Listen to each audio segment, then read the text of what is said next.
شہید محترمہ بینظیر بھٹو نے آپ کی مدد کے ساتھ، آپ کی ساتھ کی وجہ سے، آپ کی جد و جہد کی وجہ سے تاریخ رقم کی اور دنیا کی پہلی خاتون مسلم خاتون وزیر اعظم بنی، دنیا کی سب سے نوجوان وزیر اعظم بنی، ایک دفعہ نہیں 2 دفعہ اس ملک کی وزیر اعظم بنی، اور اگر وہ شہید نہ ہوتی تو ضرور تیسری دفعہ بھی آپ کی وزیر اعظم منتخب ہوتی۔ شہید محترمہ بینظیر بھٹو نے بھی پاکستان میں پاکستان کے عوام کو حقوق دیے، پاکستان کے عوام کا نمائندہ تھی، پاکستان کے کسان کی نمائندہ تھی، پاکستان کے مزدور کی نمائندہ تھی، پاکستان کی غریب عوام کی نمائندہ تھی، اور جب بھی شہید محترمہ بینظیر بھٹو کی دور آتی تھی تو وہ ہمیشہ وہی عوام دوست معاشی پالیسیز لے کر آتی تھی جس سے عوام کو فائدہ ہوتی تھی۔ شہید بی بی کے حکومتوں کے لیے تو مشہور تھی کہ بینظیر آئے گی روزگار لائے گی۔ شہید محترمہ بینظیر بھٹو نے نہ صرف اس پارٹی کی قیادت کی مگر پوری دنیا میں، پوری مسلم امہ میں ایک ایسے شہید بی بی کی قیادت کو قبول کیا کرتے تھے کہ جب بھی شہید محترمہ بینظیر بھٹو بولتی تھی تو پورا دنیا سنتی تھی۔ اور شہید بی بی نے جس بہادری کے ساتھ اس پارٹی کی قیادت کی وہ تاریخ کے سامنے ہے۔ پاکستان کی تاریخ میں جتنے بھی سیاستدان رہے ہیں، پاکستان کی تاریخ میں، اس خطے کی تاریخ میں جتنے بھی سیاستدان رہے ہیں، ان کی اپنی تاریخ، اپنی جگہ۔ شہید محترمہ بینظیر بھٹو کی بہادری، شہید محترمہ بینظیر بھٹو کی قیادت کی مقام اپنی طور پہ تاریخی ہے۔ اور جس بہادری کے ساتھ شہید محترمہ بینظیر بھٹو نے نہ صرف جنرل ضیاء الحق کی آمریت کی مقابلہ کی مگر جنرل مشرف کی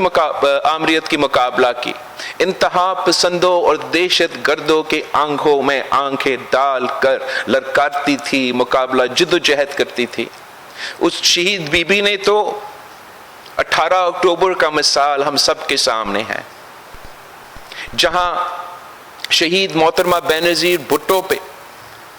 دہشت گردی کا حملہ ہوتا ہے، شہید محترمہ بینظیر بھٹو بھی اپنے عوام کو چھوڑ کر بھاگ سکتی تھی، شہید محترمہ بینظیر بھٹو بھی اپنے عوام کو چھوڑ سکتی تھی، مگر پھر وہ شہید بی بی نہیں ہوتی۔ شہید محترمہ بینظیر بھٹو نے وہ پہلے حملے کے باوجود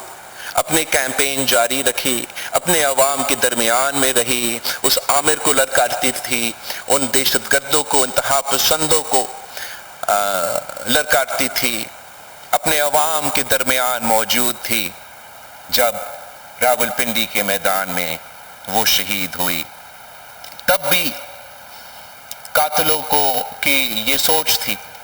کہ شہید محترمہ بینظیر بھٹو کو شہید کر کے وہ آخرکار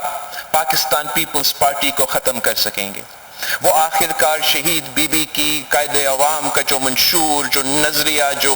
سوچ ہے، جو سیاست ہے، وہ پاکستان کی سرزمین سے مٹا سکیں گے، مگر یہ ان کے بھول تھا۔ پاکستان پیپلز پارٹی کے کارکنوں کی خون پسینوں کی محنت کی وجہ سے، پاکستان کے عوام کی ساتھ کی وجہ سے، صدر زرداری کی قیادت میں پاکستان پیپلز پارٹی نے وہ حاصل کیے ہیں جو اس سے پہلے ہم نے تاریخ میں حاصل نہیں کر سکے۔ صدر زرداری کی قیادت میں ہم نے 18ویں ترمیم پاس کرتے ہوئے شہید محترمہ بینظیر بھٹو کی 30 سال جدوجہد اس مطالبہ کے ساتھ تھی کہ 1973 کی آئین کو بحال کرو، اور صدر نے جب اس ملک کا صدر پہلے دفعہ منتخب ہوا تو پہلے کام یہ کیا کہ شہید محترمہ بینظیر بھٹو کے وعدہ پہ عمل درآمد کرتے ہوئے 18ویں ترمیم پاس کروایا، قائد عوام کی آئین کو بحال کروایا، کالا قوانین کو ہمارا آئین سے مٹایا، پاکستان کے صوبے کو اپنے حقوق دیے، NFC ایوارڈ پاس کر کے اپنے وسائل کے مالک بنائے. یہ ایسے انقلابی کام تھے جو پاکستان پیپلز پارٹی کے منشور میں ہمیشہ موجود تھے، مگر صدر زرداری نے اپنے دور میں یہ کام کو، یہ خواب کو حقیقت میں تبدیل کر دیا.